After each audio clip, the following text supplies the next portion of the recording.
अपने जीवन को स्वस्थ रखने के लिए स्वस्थ निद्रा का होना बहुत अनिवार्य है। बदलते परिवेश में व्यक्ति से कुछ छिन रही है तो उसकी निद्रा छिन रही है।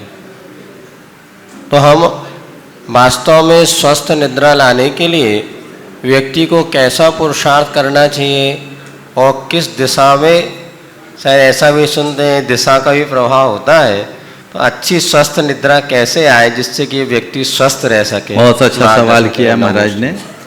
एक जगह मैंने पूछा सुखी कौन, पढ़ा शास्त्रों में सुखी कौन, तो सुखी होने की ढेर सारी परिभाषाएं। एक जगह मुझे बहुत अनोखी परिभाषा मिली। सुखी कौन? सुखेन स्वपिति सुखेन जागृति स सुखी। जो सुख से सोए और सुख से जागे उसका नाम सुखी। यानी जिसको सोने के लिए नींद की गोली ना खानी पड़े और उठने के लिए अलार्म ना लगाना पड़े। बिस्तर पर जाते ही जिसको नींद आ जाए और सुबह होने पर ही जिसकी नींद खुले वो सुखी। समझ गए? जिसको करवटें बदलनी पड़े नींद लेने के लिए और नींद खुलने पर आंखें मलने पड़े वो सुखी नहीं दुखी। तो स्वस्थ नींद जीवन का एक बहुत बड़ा आधार है। वो स्वस्थ आए, कैसे आए? नियमित दिनचर्या, तनाव मुक्त जीवन शैली, ये दो चीजें आप अपना लीजिए, आपकी नींद कभी भी डिस्टर्ब नहीं होगी। जिनके अनियमित दिनचर्या है और जिनके जीवन में तनाव का स्तर अधिक है, उनकी नींद हमेशा गायब ही रहती है।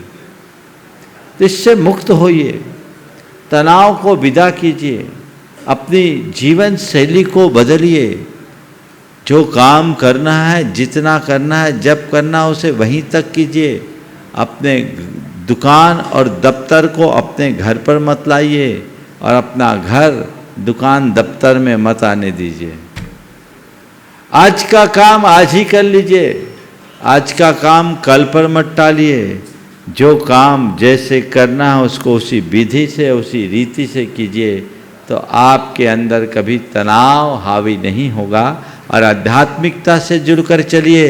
और नींद अच्छी करनी है, नियमित भावना योग कीजिए। मैं तो आप सबसे कहता हूँ जीवन अच्छा करना है तो प्रातःकाल उठने के बाद का भावना योग और रात्रि में सोने से पूर्व का भावना योग करते रहिए। ये 5-5 मिनट यदि आप दोनों टाइम निकालते हैं, हाँ दोनों टाइम निकालते हैं, तो आप व्यवस्थित होंगे। महाराज ने कहा कि अभी तो सब उल्टा है, रात में जगते दिन में सोते हैं, इसलिए तो उल्टा हो रहा है काम। पहले दिनचर्या होती थी, अब रात्रिचर्या होने लगी। हम तो ये सुने शास्त्रों में कि रात में निशाचर चलते हैं, हमने यही सुना है ना, पर आजकल पता नहीं सब रात में ही करते हैं। अब उनको क्या बोले?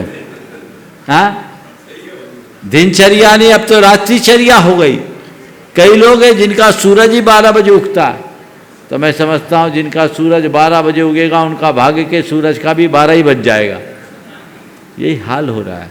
अपनी जीवनचर्या को बदलनी चाहिए, नियमित दिनचर्या को आत्मसात करने का प्रयत्न करना चाहिए, तो आप लाभ लेंगे।